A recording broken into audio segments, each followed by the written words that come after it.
Today, we'll be having some conversations that are going to take some courage for us to participate in. Some kids get out of school, go home, just strictly do work. I don't have the same privileges because I need to go help my parents. Having this responsibility is kind of harder on me just because I have to worry about grades and getting into college and going to work just to actually help my parents out. We have put a stake in the ground around building the whole student. Once a week, students go through a curriculum meant to build out their capacity for emotional intelligence, habits of success, community, and building culture. Once we have those tools, we are better equipped to navigate the next part of our journey, as well as right now.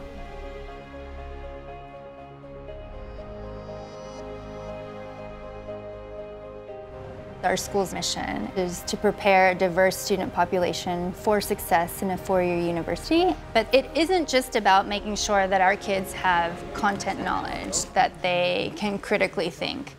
To truly be a thoughtful, contributing member of society, you need to be able to have emotional intelligence, to understand people who are different from you, to have a wide perspective.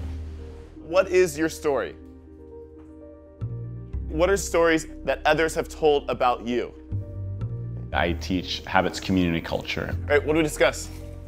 This is essentially a course that seeks to grow students' capacity to own, understand, articulate, and practice emotional intelligence skills, critical habits of success, as well as build a thriving community.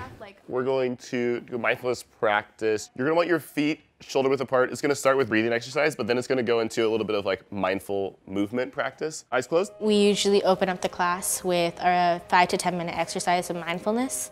The mindfulness practice is more of the concrete practicing of some of the emotional intelligence skills. A deep breath in, especially self-awareness and self-management, and out. And you're just gonna focus on your breath and trying to hold the focus. It's more about giving the students space and opportunity to kind of quiet down for themselves and reflect on where they're at with things. Whatever you're feeling, simply acknowledge it without judgment. The ability to step back from our day-to-day rush and like really reflect into ourselves about how are we feeling? Are we okay with how we're doing? Because we've given time to this, students come in and say, Mr. B, tell me we're doing mindfulness because I got some stuff I need to think through. That's the goal. You can recognize and manage your emotions. We're gonna do some group and small works and really hear people's stories and give space for their stories. Make sure your chairs are actually in a circle as long as everyone is facing everyone. Those small group conversations that we have, part of the background intent is strengthening the empathy ability, because one of the emotional intelligence skills is being able to recognize the emotions of others in the room.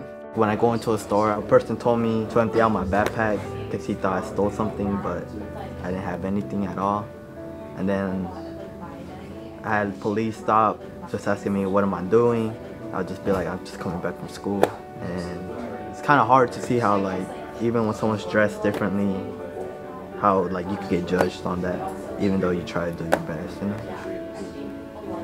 It's important to talk about, the struggles in life because it clears the mind and then you feel like you're ready to start again. You really do need a lot of emotional intelligence for that class because these are all like a lot of personal stories coming out about people's identities. Because of the social and emotional awareness that we are taught in HCC, I'm able to develop stronger relationships with my peers at Summit. Now, stand in a circle while we do our brief shout out.